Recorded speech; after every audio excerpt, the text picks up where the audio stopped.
Bro, get a life. Stop canceling people and get a job for real. Why do you hate on everyone, bro? Why are we hating on everything, dog? Bro, you're kind of pissing me off. Like, get a life instead of telling people they suck or need to grow up. How about looking at yourself instead? And they're actually really funny. I have a saying that I live by. If someone calls you stupid, it doesn't always mean they're picking on you or hating. It might just mean you're actually stupid. If someone calls you fucking fat, they may be bullying you, but you might be fucking fat.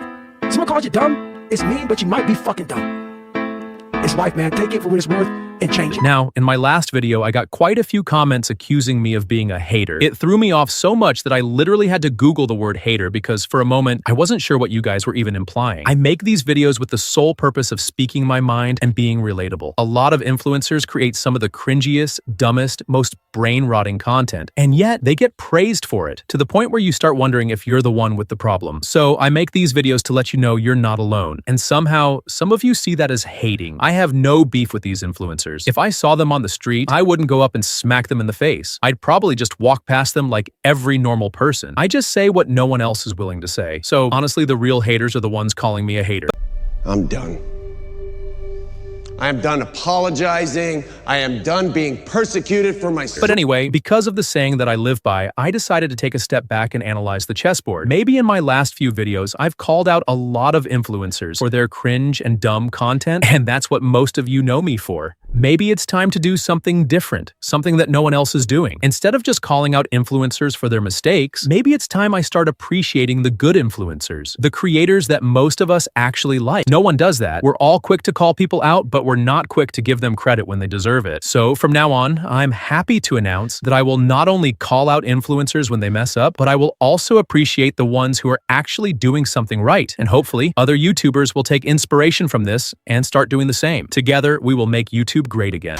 Are you serious right now, bro?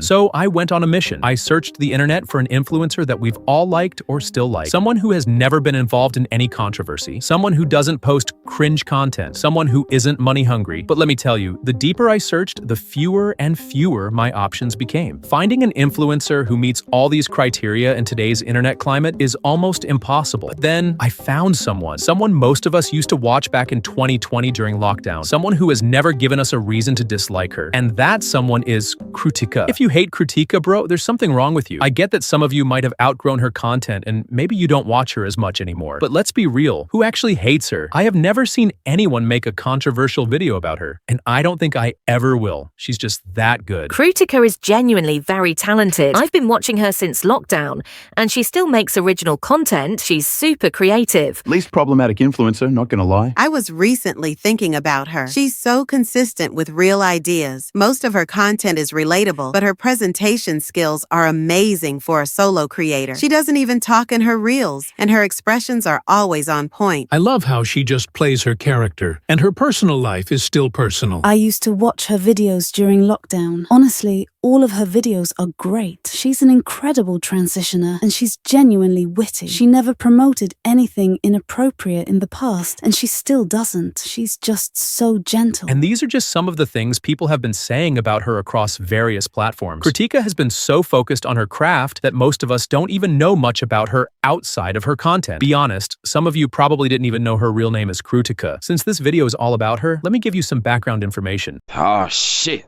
here we go again. Krutika, better known online as the Mermaid Scales, is one of the rarest gems on the internet. She is from Mumbai, India, and if that surprises you, you're not alone. Krutika initially hid her Indian heritage from her early fan base because she feared the worst, and unfortunately, she was right. If you check her earlier reels and shorts, you'd notice how polished they were to the point where her ethnicity wasn't obvious. But as time went on, people started figuring it out, and when they did, the worst happened. Her following dropped. So she lost fans because of racism? Yeah. And somehow people are blaming her for it. For real, like what she feared the most actually happened. Stop racism, guys. If you're doing it, stop it. Get some help. She started off on TikTok, posting lip-sync videos and relatable life skits. But when TikTok got banned in India in 2020, she seamlessly transitioned to Instagram, where she kept going viral. Today, she has over 8 million followers on Instagram and a massively successful YouTube channel, The Mermaid Scales, with over 12 million subscribers. Her content is a mix of comedy sketches, cosplays, anime references, and hilariously exaggerated expressions that somehow feel relatable to almost everyone. But what really makes Krutika special is how effortlessly funny she is. She doesn't rely on loud, obnoxious humor, nor does she try too hard to be edgy. Her videos are simple, clever, and ridiculously well executed. Her expressions alone tell a whole story, and her ability to act out different scenarios with just her face and body language is next level. And the craziest part, she does it all without even speaking in most of her videos. But perhaps what truly sets Krutika apart is that she has managed to maintain her privacy in an industry where oversharing is the norm. Most influencers today thrive on giving their audience access to their personal lives, what they eat, where they go, who they date, what they believe in, but Krutika doesn't do any of that. She keeps her personal life under wraps. She never drags her relationships into her content, never picks sides in drama, and has never tried to capitalize on controversy or influencer culture. In an industry where people literally manufacture problems just to stay relevant, Krutika has stayed in her own lane and built her brand based purely on creativity and talent. Even people who don't necessarily find her content funny still respect her work ethic and consistency, and that is exactly what has made her one of the most respected content creators in the game. Even her fan base reflects this. While other influencers have highly polarized audiences, some who adore them and others who absolutely despise them, Krutika's followers are genuinely supportive. You'd be hard-pressed to find hate comments under her videos because there's really nothing to hate. Speaking of her creativity and unique style of content, there have been a few people who have been called out for stealing ideas from Krutika, and at the very top of that list is Kika Kim. Now, if you don't know who Kika Kim is, she's a massive TikTok star with over 36.9 million followers, known for her dancing and aesthetic content. But here's the issue. She's been blatantly copying Krutika. And when I say copying, I don't mean taking a little inspiration. I mean straight up replicating her entire vibe. The poses, the facial expressions, the editing style, the camera angles, and sometimes even the same captions. It's like she's following a Krutika tutorial in real time.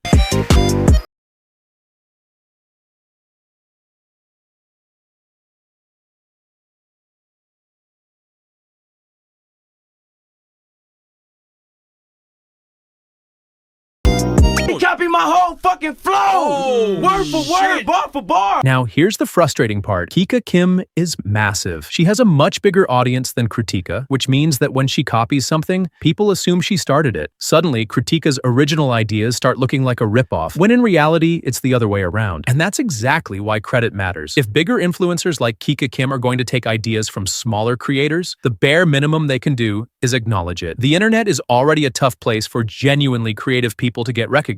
And when big influencers blatantly take from them without credit, it makes things even harder. Krutika has spent years building her distinct style, staying consistent, and putting in the effort to stand out. Meanwhile, Kika Kim is reaping the rewards of her work without even acknowledging it. But here's the silver lining. If huge influencers like Kika Kim feel the need to copy Krutika, that only proves how impactful and original Krutika's content truly is. Now, I don't want to dive too deep into Kika Kim because this video is about Krutika, but if you want to hear someone break down Kika Kim's habit of stealing content, then I highly recommend Miss Weiwei's latest video. She covers it in full detail, and trust me, it's worth watching. At this point, it's safe to say that Krutika has cracked the code to internet success. No drama, no forced controversies, no scandals, just pure, unproblematic entertainment. She doesn't stray from what made her popular in the first place. A lot of creators, once they blow up, start feeling pressure to change things up, even when it doesn't make sense. They try to jump on every new trend, insert themselves into drama for relevance, or rebrand so hard that they end up losing their original audience. But Krutika is different. She has remained true to her brand from day one. She knows what works for her, and she sticks to it. Instead of trying to be everything at once, a lifestyle influencer, a beauty guru, a commentary YouTuber, she stays in her lane and does what she does best. Her fans know exactly what to expect from her, and that consistency builds trust. Even with her recent travels across Japan, she still found a way to post at least one video per day. That kind of dedication is why people love her. She doesn't suddenly switch up her content in a way that feels forced or out of character. Instead, she gradually improves her craft while keeping the essence of what made people love her in the first place. That's rare in an industry where most people are constantly chasing trends to stay relevant. I have a lot of positive things to say about Krutika, but because I don't want to sound repetitive, I'll wrap this up here. If you made it to the end of this video, you're a real one. Let me know in the comments what you think about Krutika. Do you love her content? Have you been following her for a while? Or did you just find out about her after crawling out of the rock you've been living under? Also, don't forget to like this video, subscribe for more content, and hit that notification bell so you don't miss what's coming next. And by the way, is there any other influencer you think deserves some appreciation? Let me know. Thanks for watching, and I'll see you guys in the next one. Peace.